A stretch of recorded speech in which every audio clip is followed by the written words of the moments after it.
Bueno, vengo de acá para que se me escuche.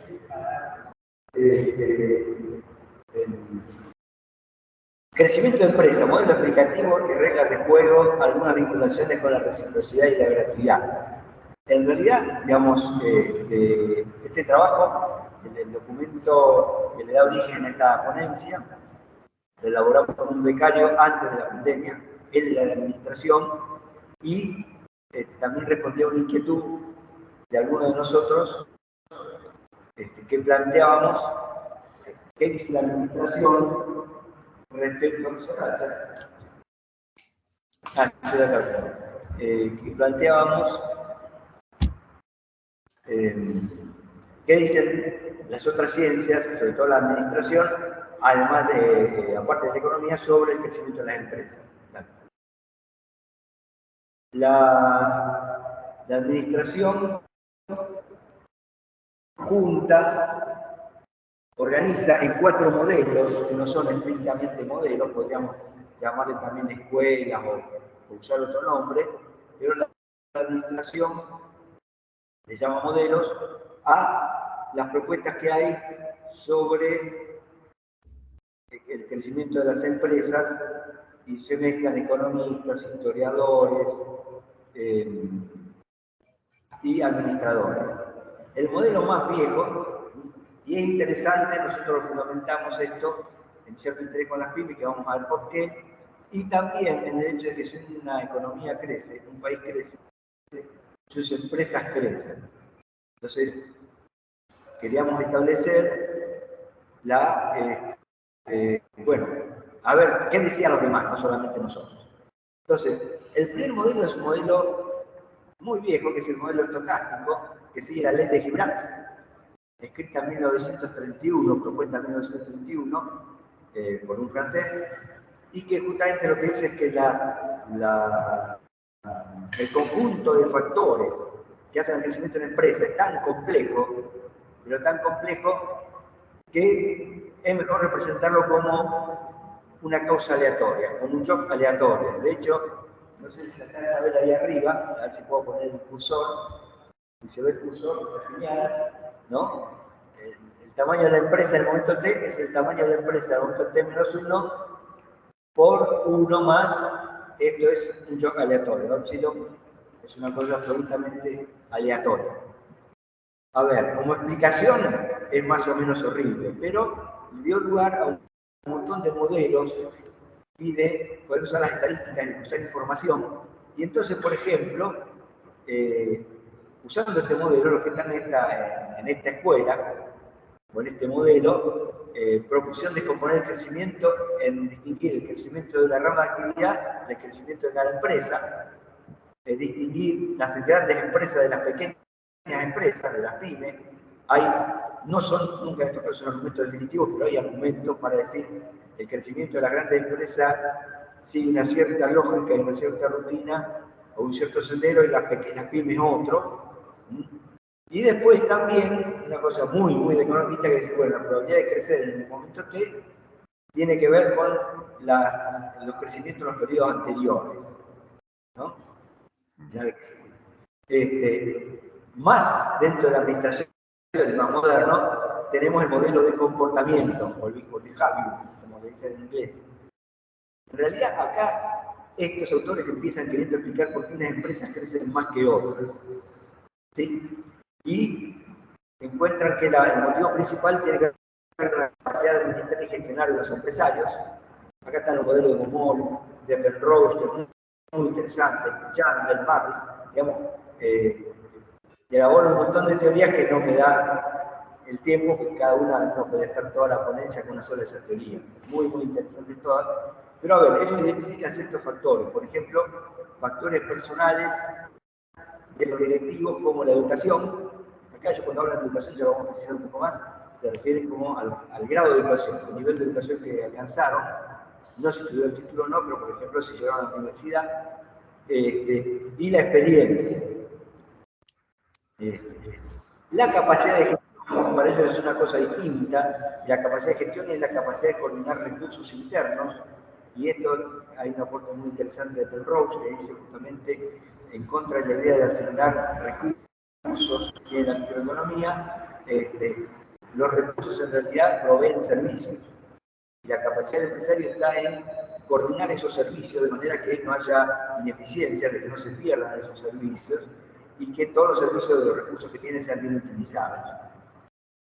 Este modelo, o sea, esta línea, ve el potencial, como potencial de crecimiento, los recursos intangibles infrautilizados.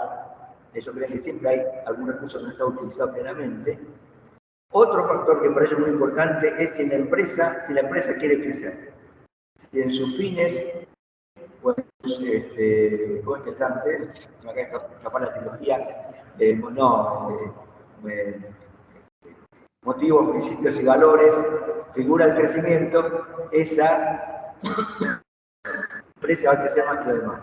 Y lo que está tapado es la gestión de los recursos humanos, lenguaje viejísimo que no nos gusta, pero lo que quiere decir acá es, a ver, también lo dice Penrose, no en el sentido que le damos nosotros, pero lo dicen, una empresa implica un equipo de trabajo. De nada sirve que el directivo o el empresario sea un genio si el equipo de trabajo no lo acompaña. Y esto tiene que ver con la gestión de recursos humanos. Dale que sí. Perdón que no puedo hacer el interyo desde acá porque está allá. Este modelo más moderno está a intermedio entre el que vimos recién y el de los el estocástico. Y lo que dice es que las empresas que crecen son las que tienen capacidad de adaptación. ¿Pero qué quiere decir capacidad de adaptación? Que saben responder con estrategias innovativas los cambios del contexto. Entonces, todo lo que le da la capacidad de respuesta se parece a el pensamiento, la escuela de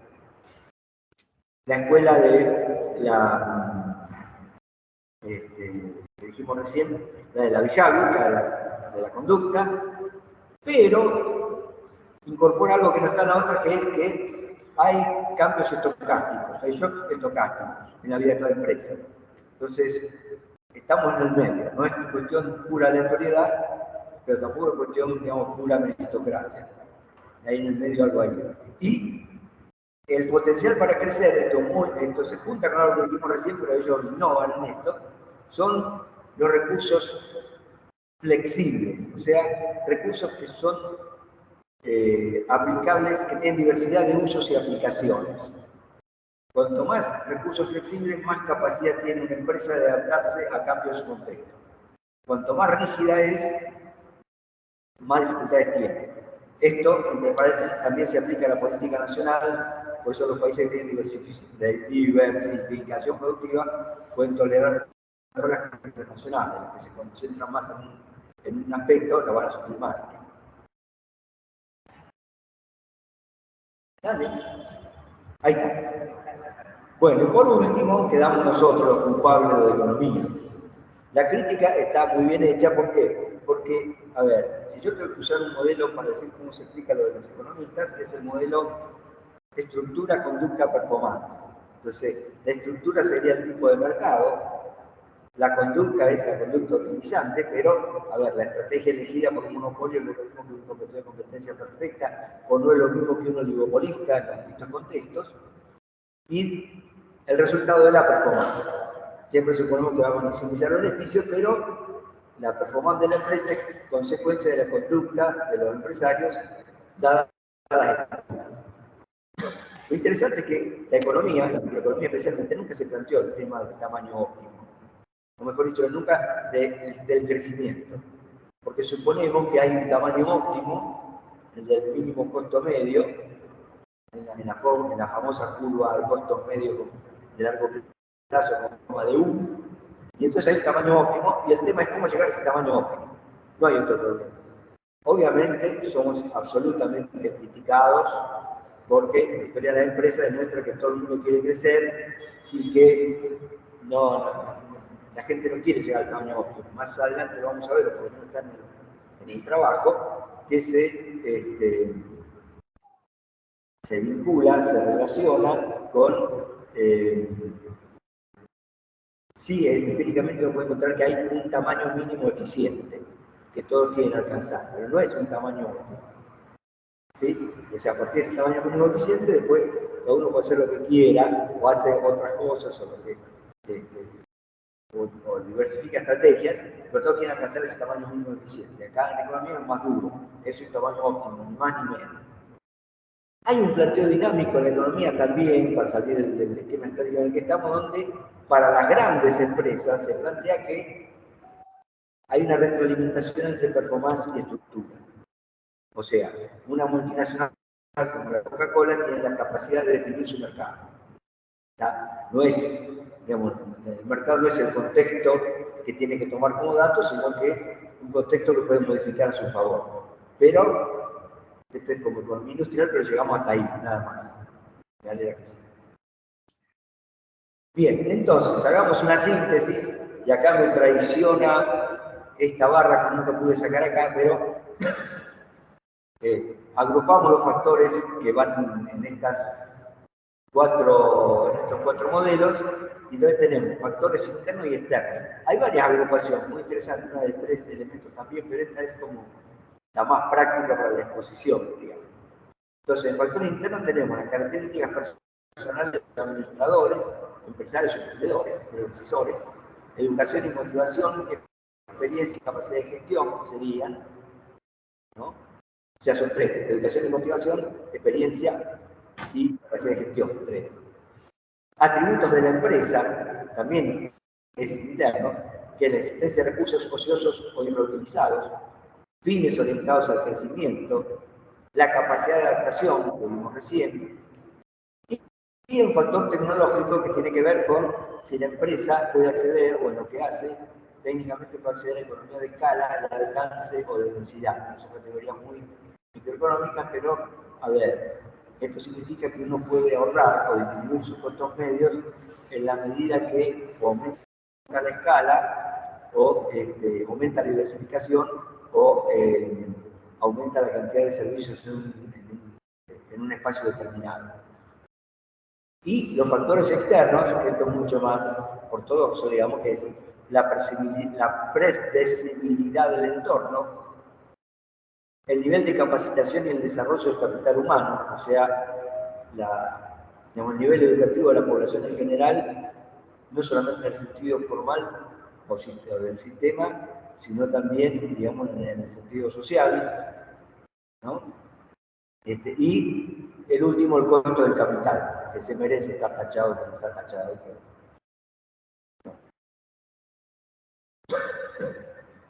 Bien, entonces, vamos a lo que nos gustaba a nosotros, veamos el tema de las reglas de juego.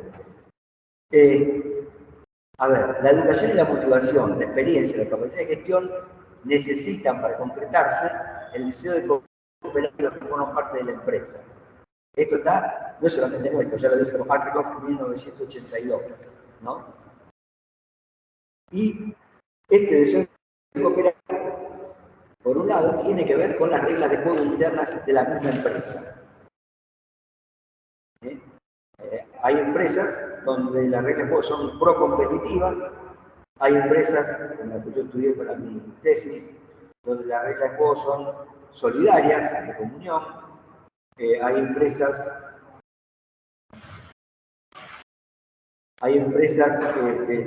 que tienen distintos tipos ¿cómo decir? De reglas de juego. A ver, un caso extremo. Nosotros tenemos una amiga que cuando se casó tuvo que renunciar a su trabajo porque no admiten matrimonio dentro de la empresa. Y su marido, bueno, su marido era una multinacional, su marido era un compañero de trabajo. O sea, las reglas de juego, y acá, ¿por qué es importante? Al fin del siglo pasado, 1998, Ferry Gatcher propone un modelo que nos tendríamos que dar más bolillas nosotros dentro de la economía de comunión, que es un modelo que admite varios tipos de reciprocidad no, de racionalidad. O sea, ellos son de los que empezaron a decir la racionalidad reciprocante es importante para el análisis económico, pero también no podemos negar que existen muchas personas que se comportan como lomo económicos. Entonces, ¿qué hacemos? ¿Lo castigamos? ¿Esperamos que todos se conviertan? No. Lo que armaron un modelo o varios modelos con agentes que interactúan entre ellos con estos tipos de racionalidad. Y el resultado, uno de los resultados más importantes para mí, el más importante que obtuvieron, es que la conducta agregada va a ser cooperativa, no cooperativa, o sea, va a contribuir al bien social, al bien conjunto de esa comunidad de trabajo, por ejemplo, o no, según las reglas del juego. Uno con las reglas del juego puede hacer, aunque haya una minoría de actores reciprocantes, que la conducta agregada sea cooperativa. O con la regla de juego puede ser que la conducta agregada sea no cooperativa, aunque sea una minoría de homoeconómicos. ¿Sí? Las reglas de juego acá se vuelven muy importantes.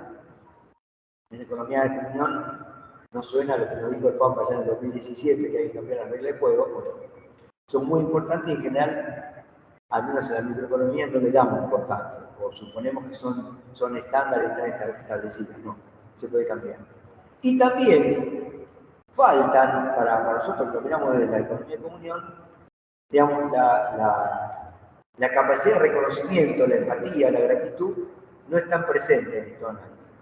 Aunque ellos hablen de equipo de trabajo, aunque hablen de esta colaboración que hace falta, si la hacen en términos de lograr objetivos y de funcionamiento, pero es como que está pendiente todavía de analizar la calidad de las relaciones y cómo influye eso. ¿Está? En el mejor de los casos llegamos a hablar de confianza, pero se terminó ahí. O sea que ahí para los que les gusta hacer administración, yo soy del otro lado, pero a los que les gusta hacer administración, hay un lindo campo. Vale.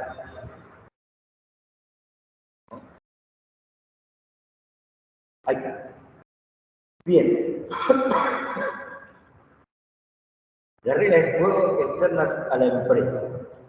No solamente el empresario se fija dentro, sino que hay reglas de juego que son externas. Entre ellas las que el Papa nos recomendó cambiar también, ¿no? Que por un lado influyen las reglas internas. Las reformas laborales que a veces se proponen influyen las reglas de juego internas de la empresa y las influyen de manera negativa, ¿no? Bueno, las que se han propuesto por ahora. Y entonces además de este comentario que hago, hay dos incidencias importantes de la política como diseñadora de la regla de juego. La actividad donde la sociedad diseñamos la regla de juego es la política. Porque también hablamos de política empresarial, ¿no? Pero, entonces, por un lado, generar un contexto donde no haya cambios bruscos, con un mínimo de cambio brusco, un contexto de estabilidad donde las empresas puedan planificar, puedan desarrollar sus estrategias, puedan ir innovando y crecer. ¿Sí?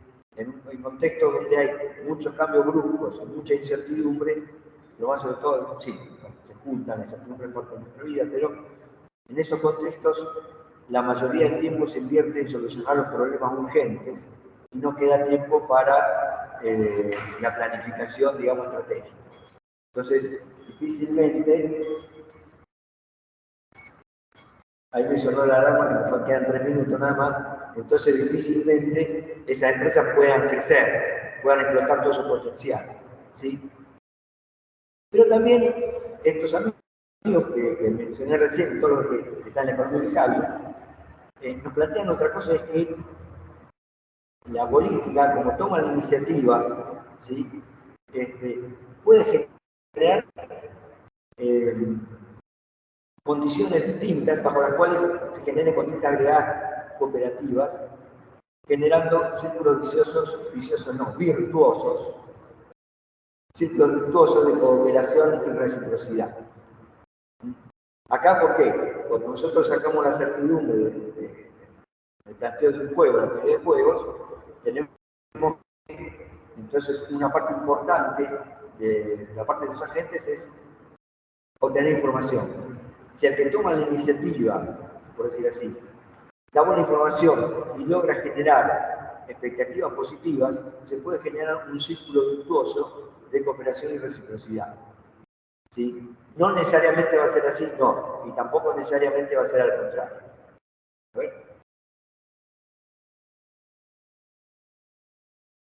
Conclusiones finales, termino. Entonces, está horriblemente chiquito, disculpen.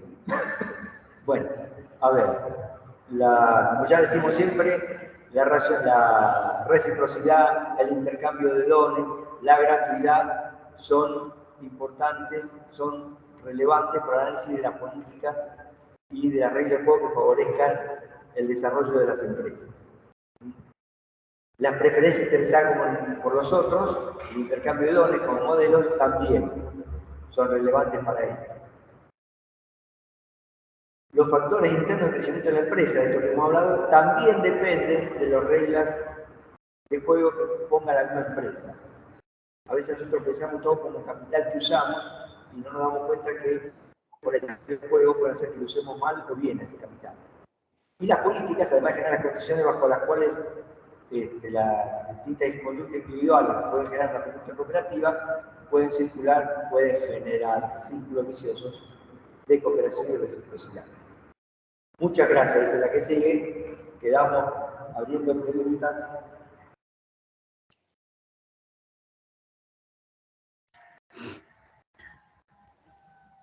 A mí me gustó, la verdad que me resultó muy interesante. A mí me gustaría solo preguntarte, Julito, si existe, viste, en uno de los factores que habías expuesto, eran la educación y la motivación, ¿no?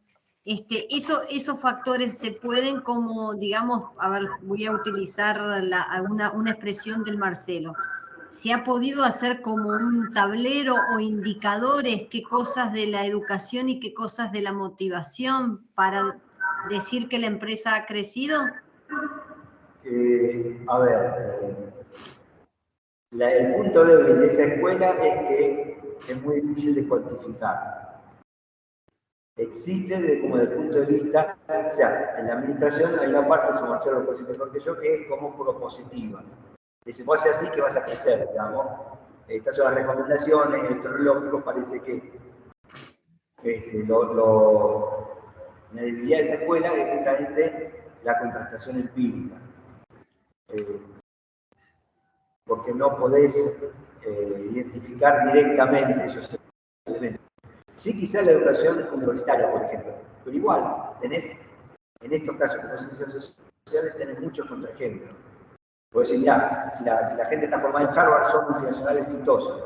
Y hay que levantar la mano y dice, bueno, tomar en cuenta Bill Gates, y como es el de los iPhones, ¿cómo se llama? Steve Jobs, te pudrió el ejemplo, digamos. ¿No? Pero, digamos, es debatible, ¿no? Pero no hay... es el punto de ese, cómo me...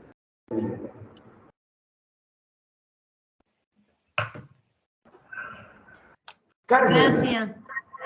Yo, disculpen, ya me tengo que ir al médico, pero gracias de esta tarde. Perdón que por eso les había pedido a Julio de poder hablar primero. Gracias a cada uno, realmente deseo lo mejor. Gracias. Gracias. Gracias. Bueno, le damos la bienvenida a Carmen. Perdón.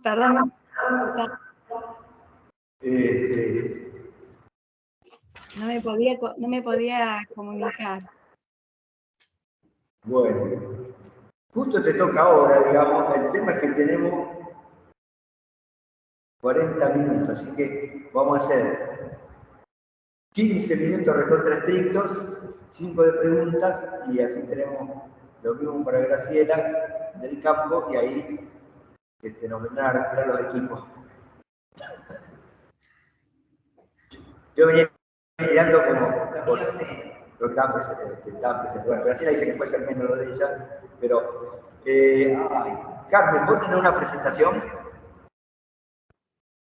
Vos sabés que yo desconozco este método, así que no. Yo había hecho, ¿sabés qué? Una grabación, porque no sabía si iba a poder estar o no, como para estar de todas maneras. Así que, no sé, ¿se puede poner una grabación? A ver, yo no sé. Si hay posibilidad, vos debés tener... a ver, Marcelo, ¿qué es la voz que vos tenés el coso de herramientas de los invitados, porque acá yo no veo eso. A mí me parece que sí, Carmen. Tenés que abrir el video. ¿Me escuchás, Carmen? Abrí el video, Sí, sí. tenerlo abierto y después andás a compartir. ¿Dónde está Es como... compartir acá? Ah, es una flechita, perdón. Es la flechita como el de Google Meet, como Meet. Una flechita. Ahí en una hojita. Al lado del micrófono. Voy a abrir. Dice escritorio, ventana. Y tenés que fijarte donde dice pantalla completa, compartir el audio del sistema. Tenés que tildar el audio del sistema para que salga el audio. Y ahí elegí el video. Tardes, es para mí un placer. Bueno, ahí empieza, pero no. Se te escucha. Pero tenés que ir Me a escucha, pero no. pantalla completa, Carmen. No sé. Tendría que haber ensayado antes. Bueno, les cuento un poquito de qué se trata mi trabajo. En realidad, mi trabajo en realidad es una investigación que plantea una propuesta. De ahí el título que tiene el trabajo, que es Propuesta de Acuerdo de Ética Empresarial para Empresas de Economía de Comunión. Este trabajo tiene como objetivo presentar a la comunidad una opción de acuerdo pretendiendo acercar toda la investigación documental y mi observación de campo sobre este tema y que en definitiva el contenido sirva como un instrumento de apoyo, como punto de referencia en el desarrollo de una mejor calidad en las relaciones, ¿no?, de las empresas. ¿Se me escuchan? Sí, Carmen, te escuchamos. Ah, perfecto.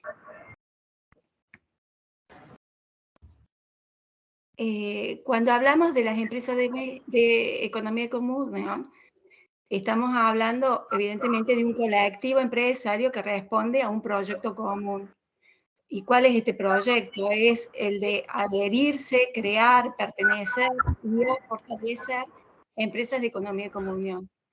¿Y qué significa esto de responder a un proyecto común? Significa que hay valores y compromisos propios ante sí y ante terceros. Más aún en el caso de estas empresas de economía de comunión que buscan una construcción de una sociedad más justa, más solidaria. Entonces, empresas que desean ser un sustento para el desarrollo integral de la persona. Bueno, en las ciencias económicas sabemos que toda formulación de un acuerdo de ética o de conducta empresarial busca crear el marco necesario para establecer y comunicar los valores, los comportamientos deseables y que sirve como un punto de referencia para las relaciones de la empresa hacia los propios miembros y hacia la comunidad donde está inserta, que forma parte y que en definitiva a quien dirige sus actividades.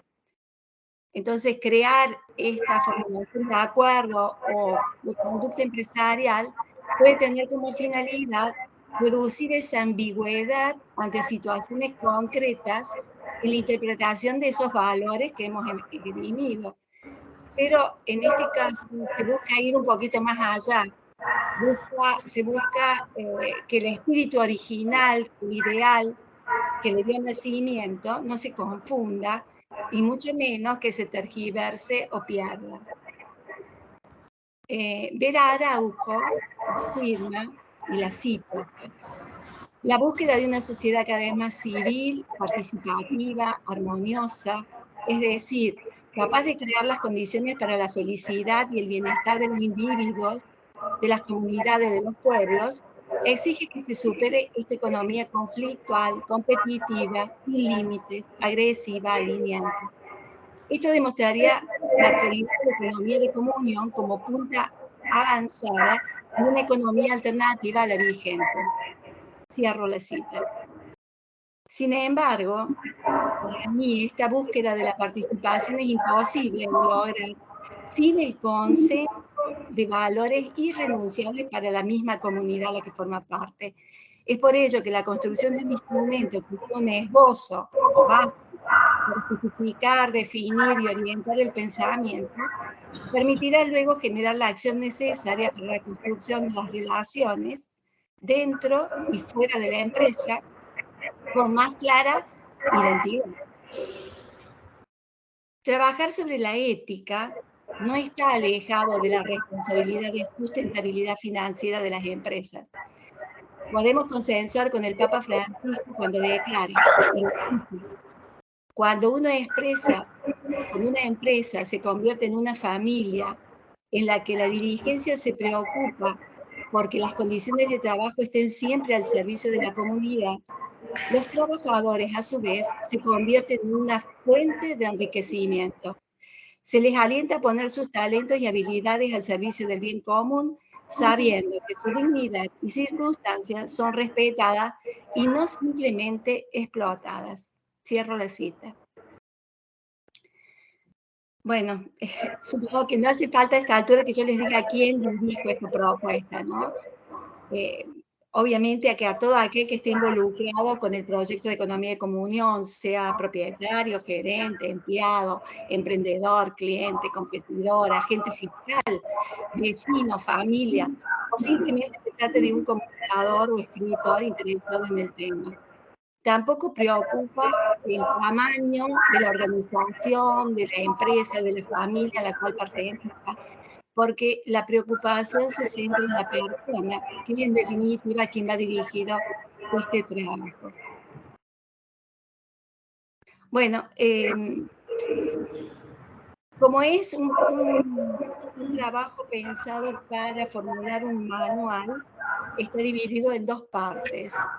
Procedimientos que no están definidos ni diseñados estrictamente y en detalle en cada proceso.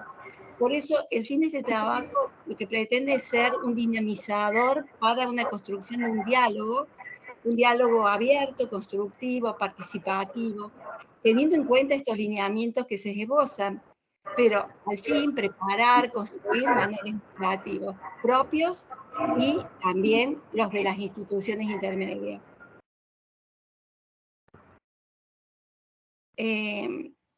Estos elementos o normas que orientan la acción futura se dividen, o lo he dividido en el trabajo, en dos grandes grupos, a los que llamé principios y a los de comunicación y evaluación. Dentro de los principios están las metas dirigidas hacia los miembros de la propia empresa. Aquí, las acciones o ideas principales en este grupo son que la persona humana y no la rentabilidad financiera sea el centro de la empresa, que sea una preocupación constante la creación de nuevos puestos de trabajo, favoreciendo a las personas que tienen mayor necesidad, que se valoren los talentos de cada miembro de la organización y que los mismos contribuyan al crecimiento de la empresa, pero también de ellos mismos y de su familia. Promover la subsidiariedad y la participación de cada uno siguiendo los fines y los ideales de economía de comunión. Que los responsables aseguren de que todos los integrantes cobren sueldos no solo justos. Sueldos justos son aquellos que se acomodan a los salarios legales y acordes a las actividades que cada quien desarrolla, sino que se procuren sueldos dignos, es decir, aquellos que logran cubrir las necesidades tanto del trabajador como de su familia. Que las remuneraciones de los miembros de la empresa sean pagadas en tiempo y forma, cumpliendo existe un método de adecuar los retiros y asistencia para la reanudación de las razones imputables a la empresa. Que los lugares de trabajo aseguren el bienestar físico y psíquico de los miembros de la organización, al respetar las normas de seguridad, ventilación, ruido, iluminación, etcétera, etcétera. En un ambiente donde reine la confianza, el respeto y el aprecio recíproco, y donde la belleza sea el común denominador de los espacios. Que se desarrollen mecanismos de participación comunitaria, que se promuevan comunicaciones internas directas que faciliten la participación, favoreciendo un clima de innovación y de realización personal. Que las ganancias de la empresa, en caso de que las hubiera, se destinen a los 3 fines del proyecto de economía de comunión, que son: 1, ayuda concreta a los necesitados; 2, formación de hombres nuevos; difundiendo la cultura de comunión y del dar. Y tercero, desarrollo de la empresa, mejorando la calidad de productos y servicios y creando nuevos puestos de trabajo. También que se propicie el aprendizaje y formación continua, no solo en los conocimientos técnicos propios de cada actividad, de la actividad de que cada quien desempeña, sino en habilidades blandas, en una combinación de habilidades sociales, valores y comunicación interpersonal necesaria para el desarrollo personal y comunitario. Con respecto a los clientes, de la empresa, las acciones son que se proporcione a los clientes servicios y productos a precios justos y de calidad, garantizando el cumplimiento de la fecha de entrega, cantidad y garantías acordadas, evitando la manipulación de stocks, precios y otras prácticas desleales. Que se promueva la construcción de relaciones fluidas y permanentes con sus clientes y comunidad a la que pertenece, sin olvidar la comunidad internacional de empresarios de la EDC de la que forma parte. Que se establezcan sistemas de postventa confiables de acuerdo al tipo de servicio o producto.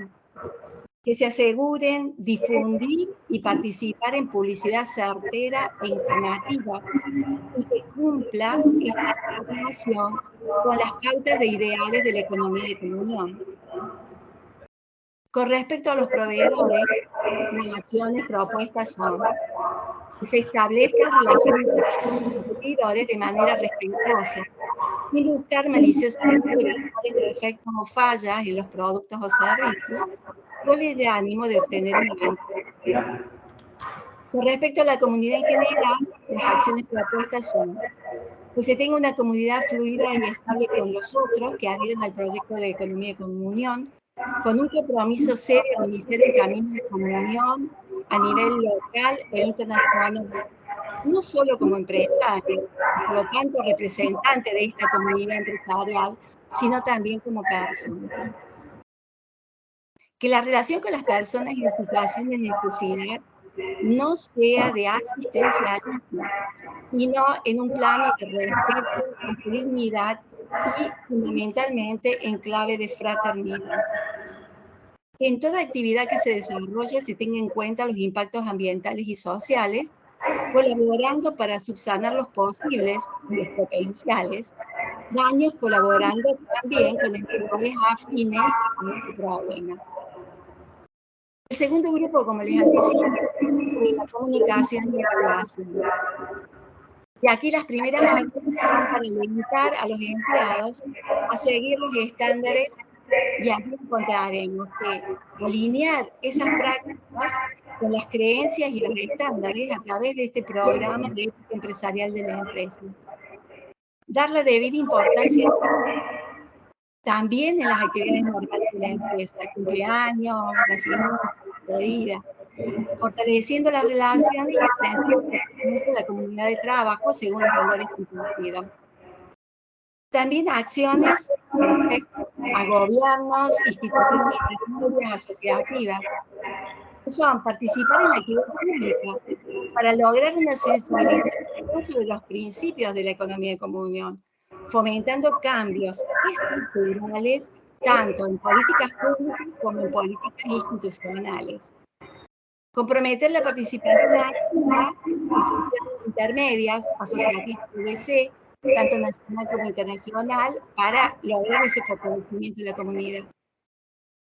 Promocionar la discusión y promover leyes, decretos y demás instrumentos y políticas que favorezcan y promuevan el comportamiento ético y ambiental de los ciudadanos. 3 Evitar minutos. mediante la realización de pagos o obsequios para la obtención de beneficios, sean estos en forma directa o a través de terceros. Una acción importante es la evaluación permanente y el nivel de cumplimiento. Establecer sistemas de evaluación permanente del código de ética empleado en cada ámbito empresarial y en las organizaciones intermedias. Los propósitos compartidos y los procedimientos fundamentales deben ser importantes elementos para evaluarlos. Preocuparse por el cumplimiento haciendo revisiones periódicas es un índice de la importancia que se le está dando al tema. Los informes deberían responder tanto a los integrantes de la organización, de ella misma, como a todos de la sociedad. El primero será responsabilidad de los gerentes, responsables de la empresa, y el segundo de las entidades intermedias asociativas de la EDC. Por último, las sanciones y recompensas. Todo incumplimiento acordado necesariamente debe contar con la explicitación de las consecuencias de esos desvíos. Y de acuerdo a los antecedentes del autor, de los impactos provocados y la gravedad, deberá arbitrarse la sanción. A modo ejemplificador, tome 3 categorías: apercibimiento, multa, institución o baja de los registros de las entidades intermedias asociativas de la EDC, por ejemplo, la Asociación de Empresarios de EDC. Como todo incumplimiento merece una sanción, también evita que se le entregue una recompensa. También se puede graduar según los antecedentes del beneficiario, de los impactos generados, etc. A modo de ejemplo, podríamos dar 2 categorías: obsequios propiamente dichos y ayuda fraterna para que se pueda subsanar el apoderamiento de un miembro a otro. Bueno, en conclusión, en las últimas décadas, las instituciones internacionales y la sociedad civil se han comprometido en un diálogo continuo sobre la responsabilidad legal, ética y social de las empresas, que contribuyen a la formación de capital social de estas y de la nación. Han surgido nuevos estándares que el público en general ha dado en llamar nuevas económicas. Muchas empresas buscan trabajar estos asuntos para participar de este mercado global. A medida que las nuevas generaciones reclaman firmemente una administración responsable en los directivos de las empresas y en el consumo, preocupados por la conservación del medio ambiente y su impacto en su propia generación y en las generaciones futuras. Los adherentes del proyecto de Economía como Unión han sido pioneros en esta búsqueda de contribuir al desarrollo del capital social.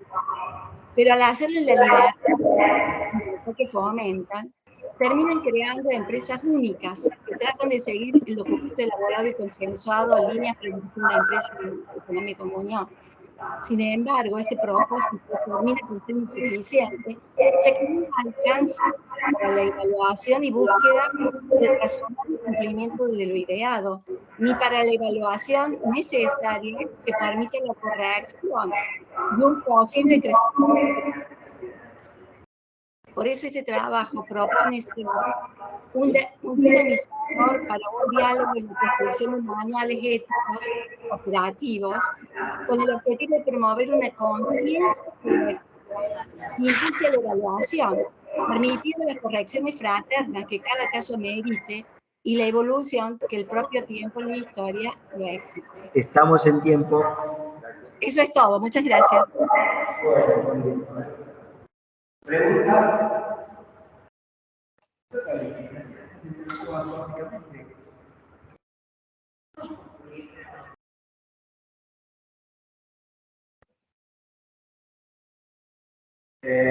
Marcelo, no se te escucha. Otra vez. Está, recibe el campo.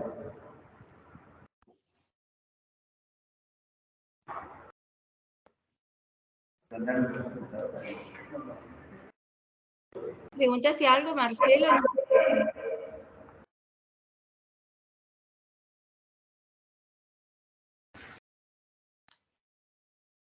Marcelo no se vuelve a entrar porque es como recupera el aula. No te da problema. Bueno. ¿Me escuchan ahí? Ahí sí, gracias. No, Carmencita, te quería consultar sobre si pensaste esto en alguna empresa, en varias, cómo fue como el proceso de creación del instrumento. cuando tuvimos el último encuentro en abril de Economía de Comunión, yo participé en un grupo virtual. En ese grupo virtual surgió un problema ético, ¿no? Que no viene al caso que yo aborde directamente. Y ahí me di cuenta, yo ya estaba trabajando junto con la Asociación de Empresarios de Economía de Comunión en esto de la creación de un comité de ética. Y este momento de abril, digamos, fue el disparador, ¿no?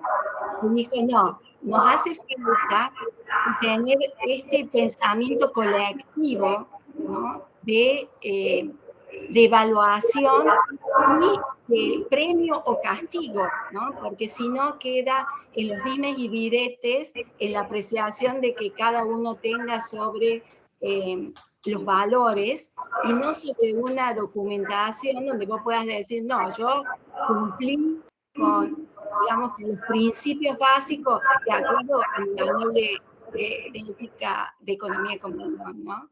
Entonces, bueno, surgió así y lo participé con varios de participación. Gracias, Carmen. No puedo. A tu micrófono. Graciela entró con su máquina y hizo acoplado con el equipo de sonido que tenemos acá en la facultad para que escuchen las asistentes que tenemos presencialmente. Bueno, ahora, ¿alguna otra pregunta o ya pasamos a Graciela?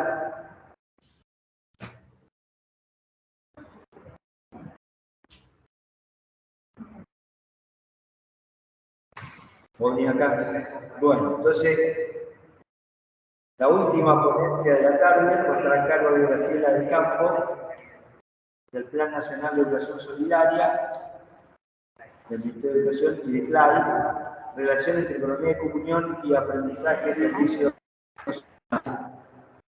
Ella ahora me retiro, yo voy a la máquina que maneja y ella se va a poner a fuerte de acá, creo.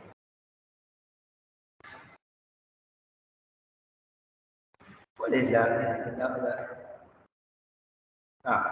bueno. Ahí se buscó una secretaria para que la gente le. Estamos con varias máquinas a la vez, Carmen, y esto es un colgón total.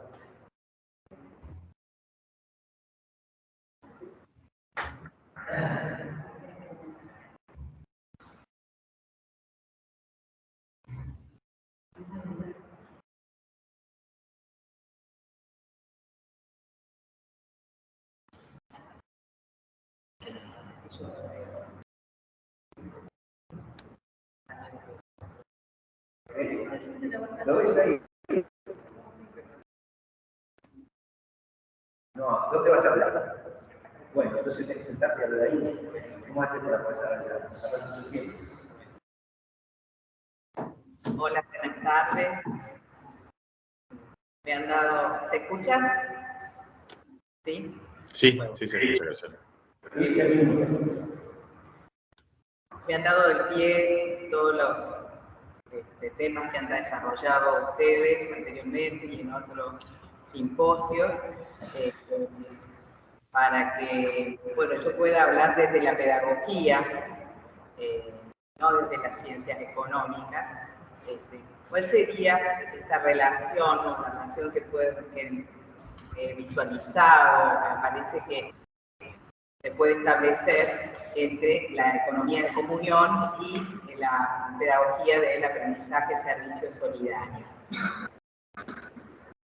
Como una referencia histórica, traigo la imagen de la contradicción entre las favelas y los grandes rascacielos que motivaron en el año 1991 el origen de la economía de comunión, intuición propiciada por Chiara Lubich, que es la que da las bases para intentar una nueva acción y un nuevo pensamiento económico. Ya han pasado más de 30 años de la economía de comunión Y este año estamos cumpliendo 20 años de CLAIS, el Centro Latinoamericano de Aprendizaje y Servicio Solidario, que promueve la propuesta pedagógica de esta innovación educativa, no solo en Argentina, en América Latina, sino también para distintas partes del mundo.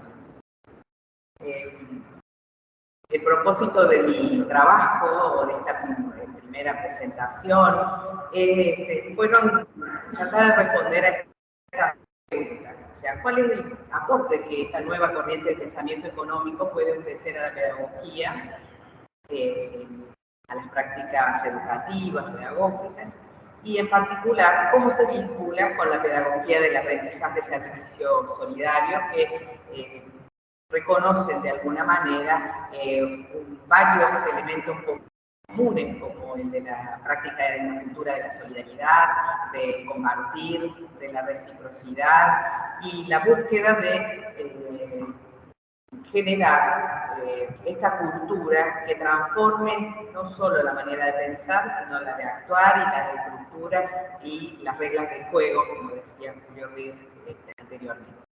Para responder a estas preguntas, quizás un poco ambiciosas de mi parte, he tomado básicamente, como les digo, no soy economista, pero sí el concepto de los criterios de distribución de las ganancias en las empresas de economía de comunión para aplicarlo a los proyectos educativos productivos solidarios de aprendizaje-servicio.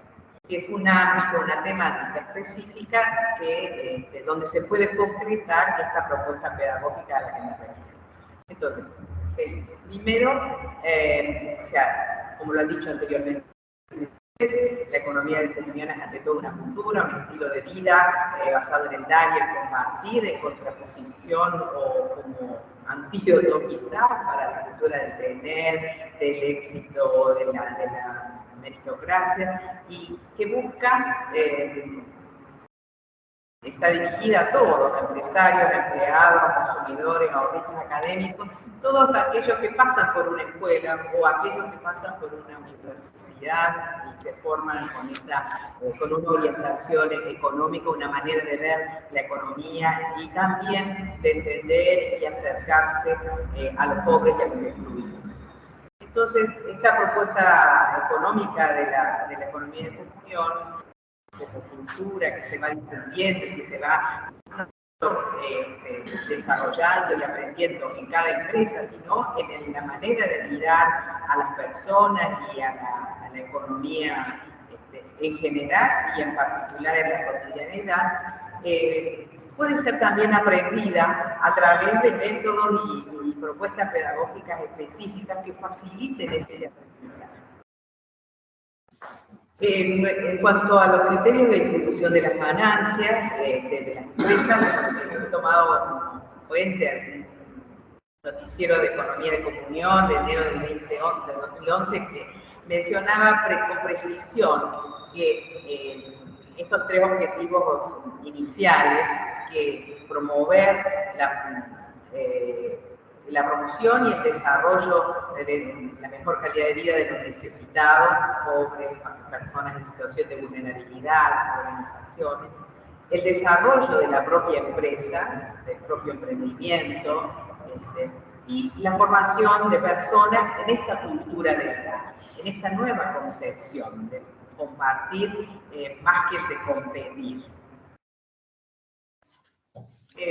Ahora pasaría a una definición del aprendizaje-servicio que como pedagogía o como metodología o incluso como filosofía de la educación tiene infinidad de definiciones.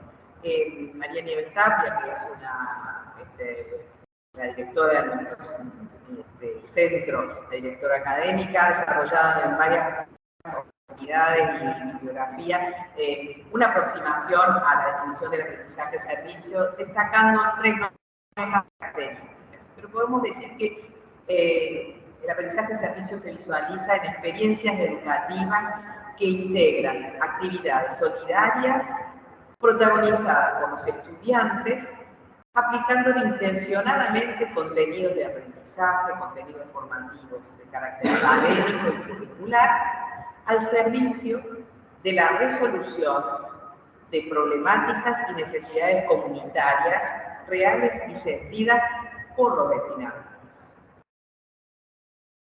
Decimos que los proyectos educativos solidarios presentan 3 características, al menos.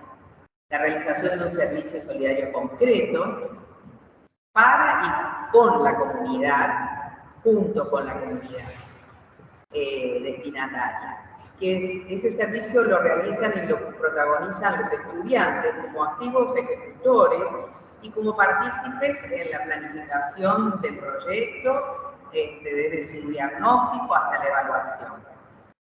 Y que aplican en la acción solidaria los conocimientos, habilidades y competencias adquiridos en clase en función de los objetivos de servicio comunitario más pertinentes.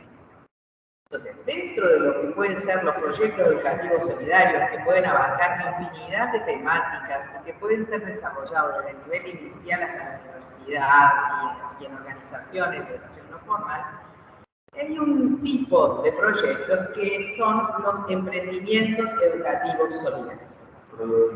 Productivos.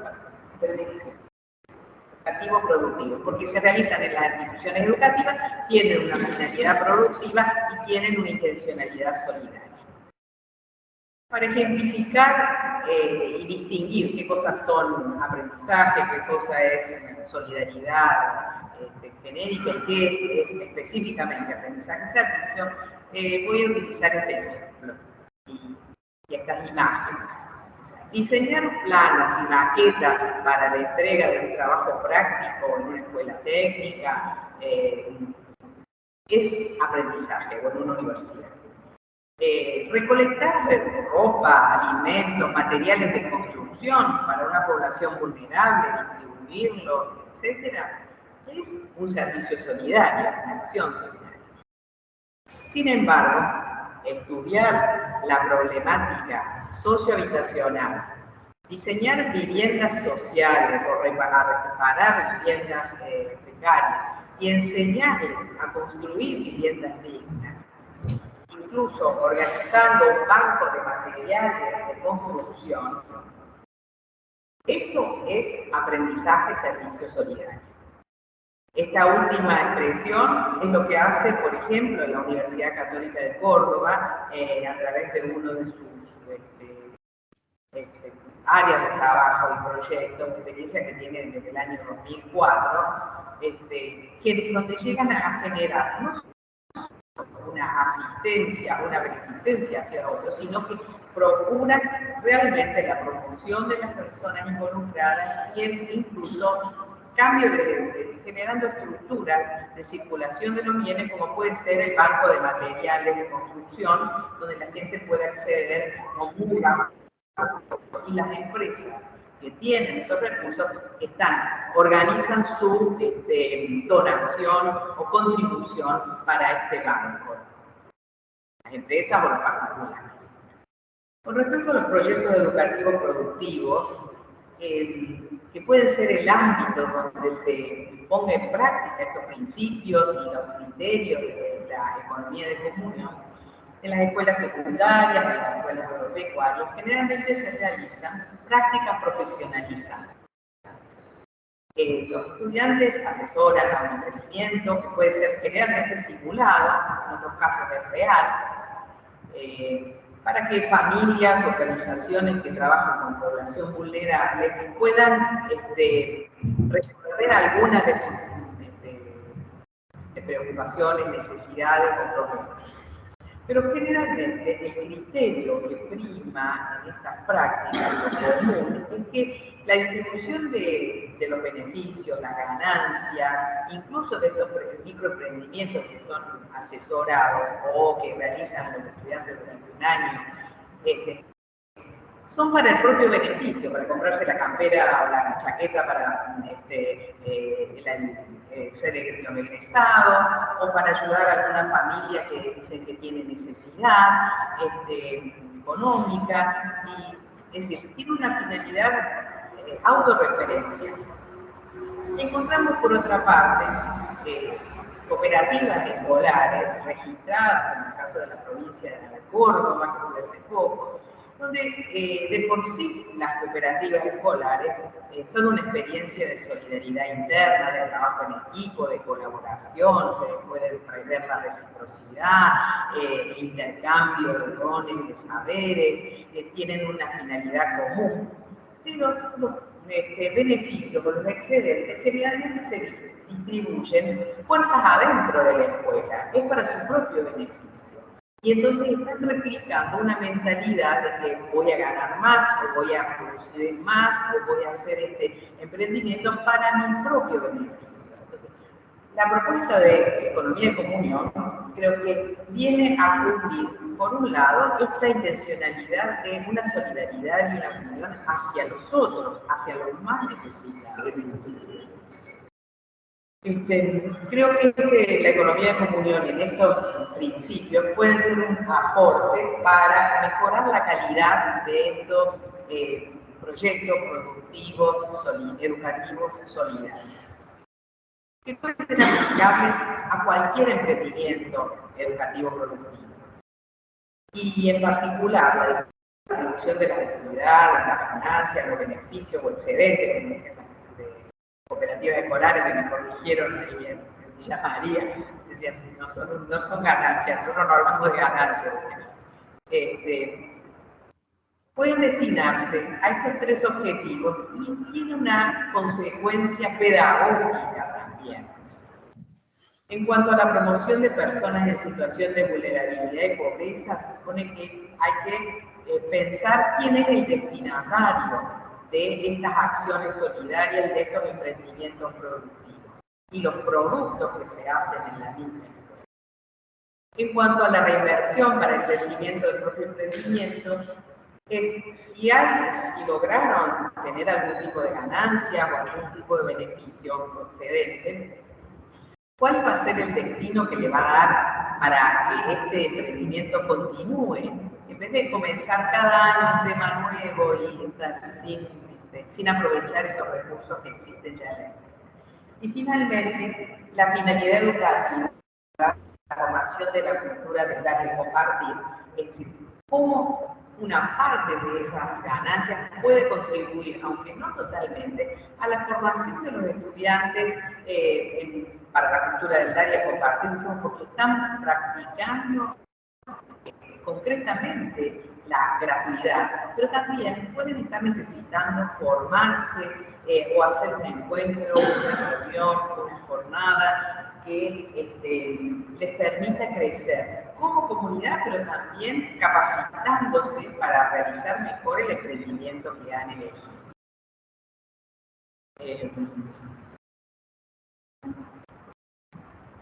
La idea es que al aplicar estos tres criterios en estrategia educativa se puedan promover emprendimientos económicos o productivos solidarios desde la escuela o desde las instituciones que superen las instancias del simulacro o del propio beneficio y que contribuyan al bien común. Al bien común me refiero al bien de la comunidad. Algunos ejemplos. Hay estudiantes que producen y cosechan verduras de su huerta escolar.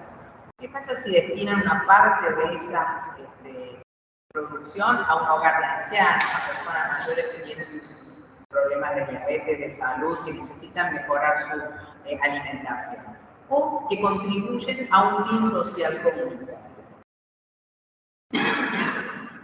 Esto también supone un trabajo reflexivo y participativo de los estudiantes para la selección del destinatario a quien va a ir la donación y la consideración respetuosa de las personas, de cómo nos acercamos a ellas, si es el aporte que necesita, el conocimiento y la inclusión de estos destinatarios como coprotagonistas del emprendimiento solidario. Son principios que hacen la convivencia, digamos, al estilo de la economía de comunión, que va más allá de la distribución de los tres objetivos. En este caso, en cuanto a destinar las ganancias al funcionamiento de la actividad productiva escolar, esto puede ser que se destine para el equipamiento y que no sea solo una decisión de los adultos o los directivos de la escuela, sino donde también los estudiantes puedan participar. Y finalmente, ya lo dije, lo del destino de... solo para un ejemplo, la experiencia de una escuela primaria rural en la provincia de Mendoza, donde la experiencia se llama FM Crecer, la radio de los chicos, que ofrecía información meteorológica y programas culturales a la comunidad rural de la montaña, por una legislación de la provincia, en lo que recaudaban por publicidad, lo podían administrar en la propia radio escolar y en la escuela. Ellos decidieron destinar una parte para el mantenimiento de la radio, insumos, equipos, que sería el criterio de sustentabilidad del emprendimiento. Otra parte se destinó al comedor escolar para mejorar las condiciones de educabilidad y alimentación de los propios alumnos. Y una tercera parte, que sería la finalidad social, hacia el bien común, de proyecciones comunitarias, fue entregada a organizaciones de bien público de la región. Cada año se decidía una diferente, en este caso el hospital regional, donde los propios alumnos se iban a atender a su familia. Creo que este ejemplo simple de cómo estos criterios se pueden utilizar y se pueden implementar en la realización de proyectos educativos productivos solidarios,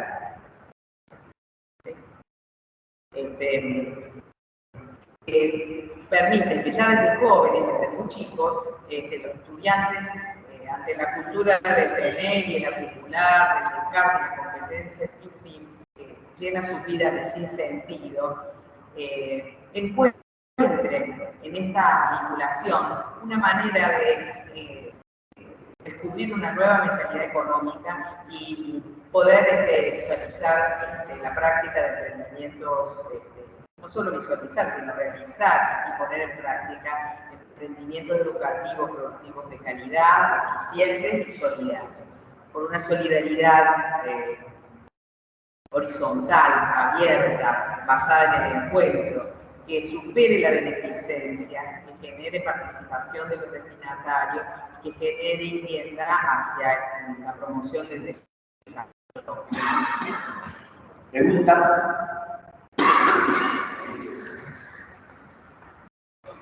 Acá tengo mi público especial, mis amigas que se deja.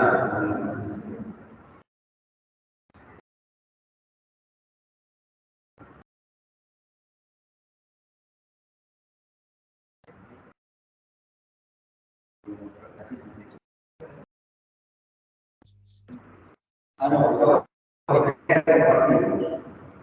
tiene que estar compartido. Y entonces podemos hacer preguntas.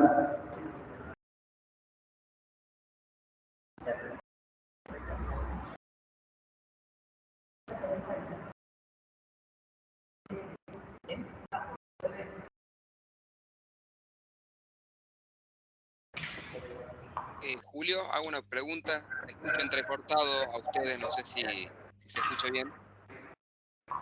Sí, se escucha bien, dale. Bueno, por un lado, gracias, Graciela, muy interesante. De hecho, cuando te escuchaba, me venía a la mente, ahora que todas las universidades nacionales de Argentina están obligados a incorporar las prácticas educativas, ¿no? que tienen mucho que ver con el aprendizaje de servicio solidario.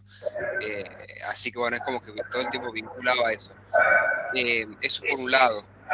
Por el otro lado, consultarte porque muchas veces quienes son los destinatarios de estas posibles prácticas, en realidad con el aporte que puede hacer, yo pienso a nivel de universidad, ¿no? Pero el aporte que puede hacer el formar, capacitarlos, darles las herramientas a ellos, muchas veces para que ellos desarrollen un emprendimiento productivo de subsistencia, ¿no? O sea, es como, por ahí me es difícil pensar que después el sustento de ellos y que a su vez tengan que dividir en tres, ¿no? Necesito pensarlo un poquito más a ese tema. ¿Cómo lo abordarían? Sí, es que cuando me encuentro con profesores, sobre todo de las escuelas agrotécnicas, lo interesante es ver cuál es la percepción que tiene el profesor respecto del sentido del emprendimiento, que por eso digo, es educativo productivo. Cuando se da en una escuela, no es para tener gran rendimiento, sino que es para que los alumnos aprendan y logren producir y comercializar, por ejemplo.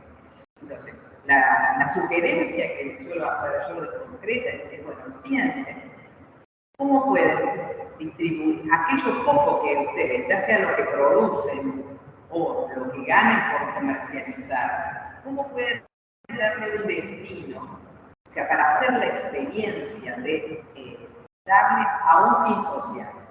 Por ejemplo, las chicas de la cooperativa escolar del Mercado producían con sentido ecológico unas macetas de mate, con yerba mate.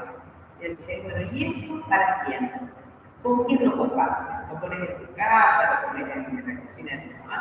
¿No se les ocurrió que podían darle algunas de esas plantines, de esas macetitas? Pueden ir a una plazoleta, a un cantero comunitario, y poner quizás el letrerito de la cooperativa escolar Doña Juanita, ¿sí?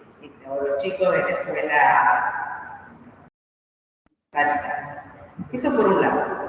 Después la otra es todo lo que se piensa, no hacer solo los emprendimientos, los chicos hacen dulces, producen otro tipo de cosas, pero no pensar solo en el propio beneficio, sino que aunque no cubra todas las posibilidades, la escuela es la que conseguirá fondos para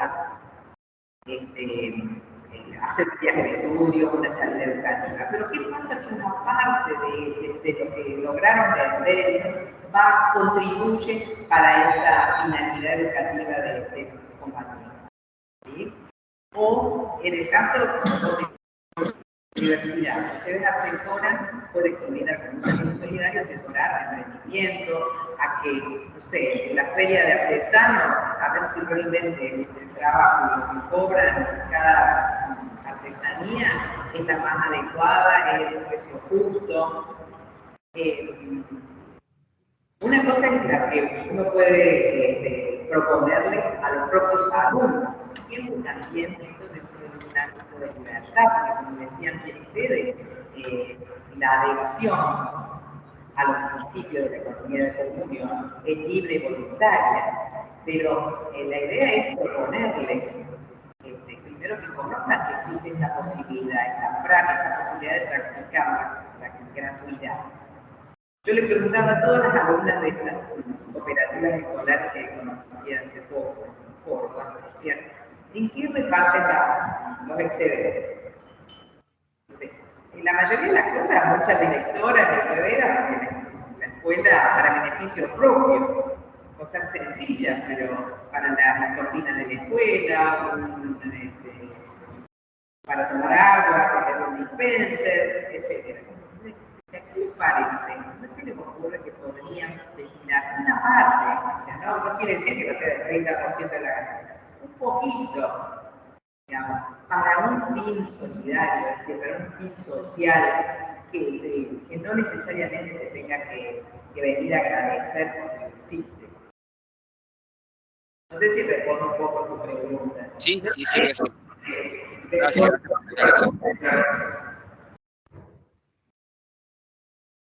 Ahí, Graciela. También me pasaba lo mismo que Pato, porque bueno, en la universidad también estamos viendo cómo... ¿me escuchás? ¿Hola? ¿Me escuchás? Sí.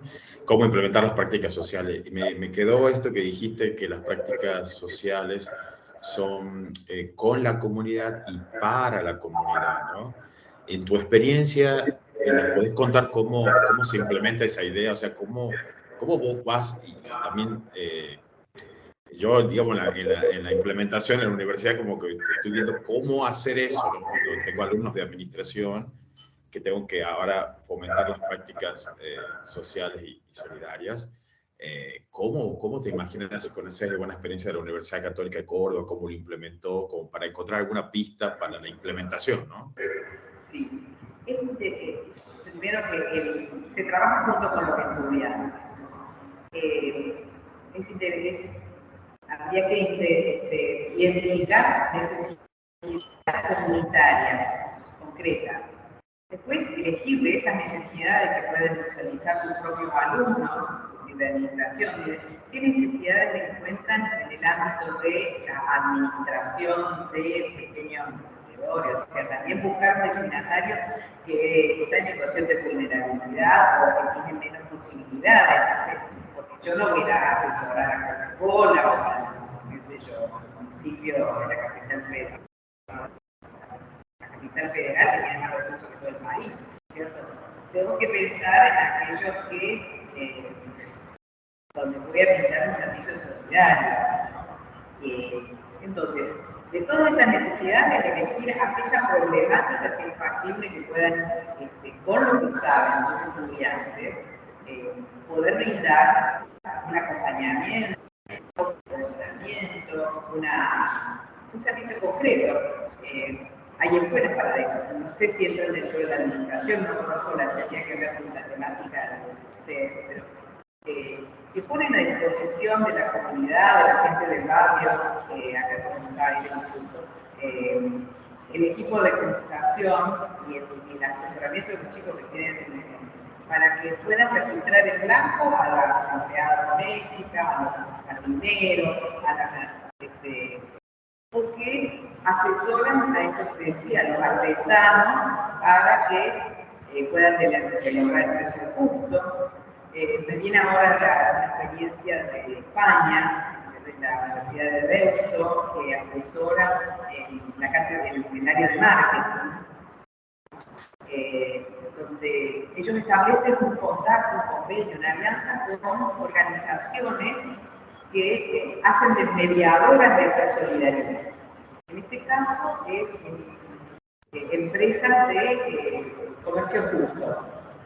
Los estudiantes aprenden todo el comercio justo, toda la materia de organización, van a la empresa y analizan el tipo de productos artesanales que venden y les ofrecen el diálogo con los artesanos. O sea, ahí está con el destinatario. Le ofrecen modelos, diseños, intercambian sobre la cultura que quieren, en el sentido de lo que quieren expresar con esa artesanía. Y a la misma empresa o negocio de venta de artesanía a precio justo, le hicieron todo el asesoramiento para que no sea un lugar así como que decían, ay, no, para ser bueno, compro una artesanía porque ayuda a una persona pobre, sino que para que sea realmente también algo que esté en el circuito comercial, que tenga calidad, que sea algo que beneficie también al movimiento de ese emprendimiento, ¿no?